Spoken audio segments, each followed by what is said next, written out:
Hello everyone, I am Gaurusha Bharat and I work as nursing officer at the G2 hospital in the SAMU department. Today I am going to demonstrate to you the appropriate way for safe administration of oxygen to a patient admitted in the ward using a nasal cannula. I will start with the definition. Oxygen administration is a process by which supplemented oxygen is administered in high concentration than that of the atmospheric air. Therapeutic oxygen is available from two sources. Firstly, the wall outlet, and second, by the oxygen cylinders. This is an illustration of the wall outlet design fixed in our hospital for efficient oxygen delivery system used for administration of oxygen to our patients. And secondly, this is the oxygen cylinder which can be used again for oxygen administration. Now coming to the purposes of oxygen administration to a patient. Why do a patient need supplemental oxygen? Why? Because the patient feels dyspneic. Dyspneic, that is the main purpose of supplemental oxygen administration is to relieve dyspnea. Secondly, to prevent hypoxemia and hypoxia. And thirdly, to increase oxygenation in tissues. Now coming to why to administer oxygen, in which patients and in which conditions. Number 1, in severe respiratory distress, example in acute asthma and pneumonia. Secondly, postoperative patients, intraoperative and postoperative patients do require a minimum amount of oxygen. Secondly, in patients who present with hypoxia or hypoxemia. Fourth, in patients with shock. Fifth, in patients presenting with trauma conditions, that is an example, road accident. And thirdly, in patients with myocardial infarction, that is heart attack. They do require, and it is very important to administer oxygen to this patient to decrease extra effort required by the patient. An important aspect to cover is the precautions needed while administering oxygen.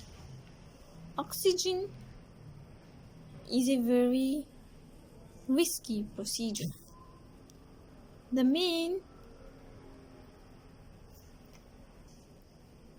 I will list the precautions needed to be taken.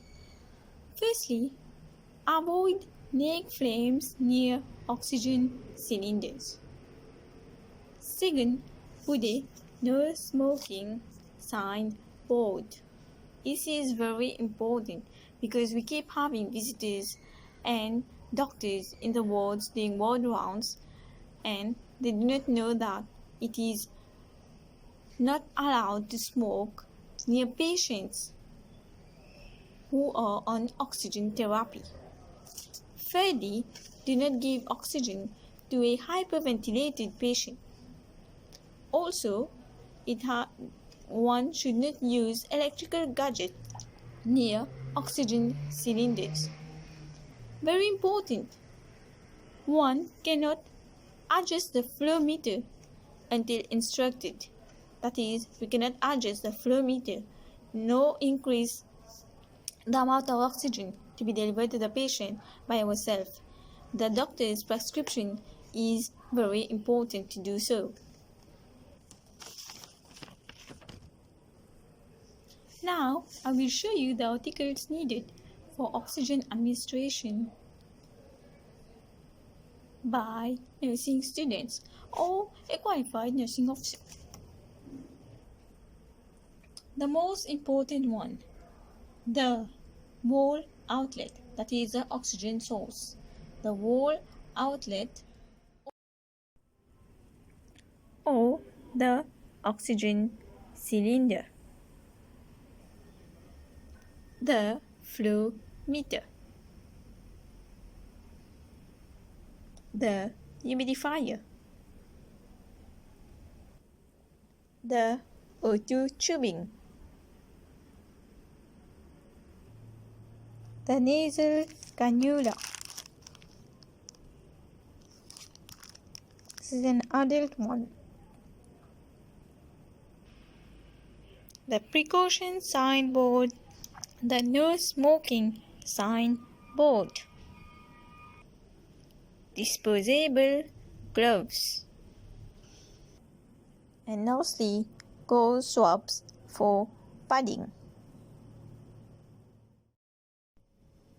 Now we will start with the procedure. Firstly, we have to check the doctor's prescription, including the date, the time, and the flow rate of oxygen before administering. This is the doctor's prescription for oxygen administration.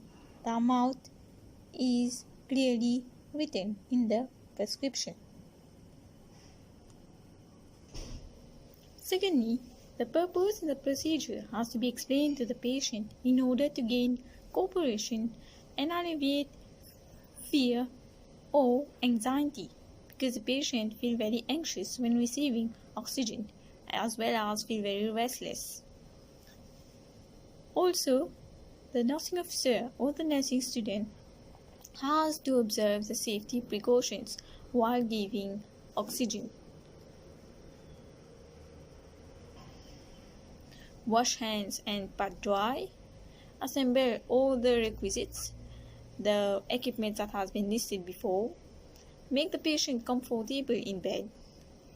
Attach the flow meter to the humidifier with 1/3 of water.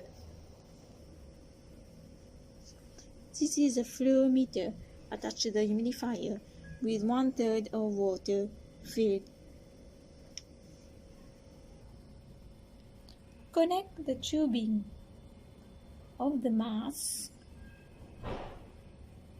Connect the tubing from the mask to the outlet on the humidifier.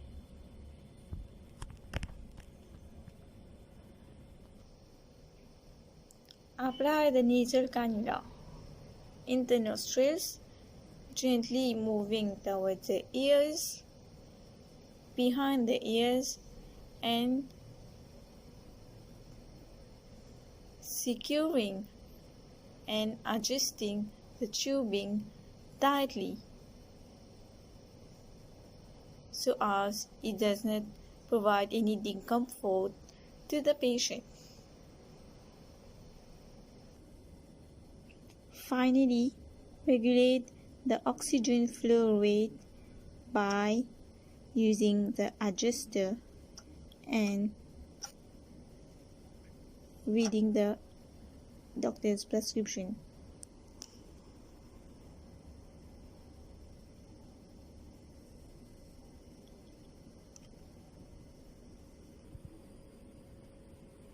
There should be continuous saturation monitoring on a monitor. This is a SpO2 of the patient. It has to be continuously monitored.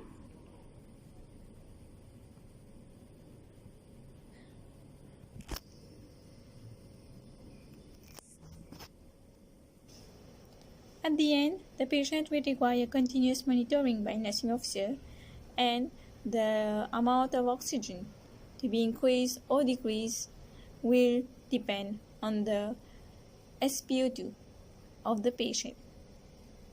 I hope this video has helped you to understand the procedure for safe administration of oxygen to a patient involved. Thank you very much.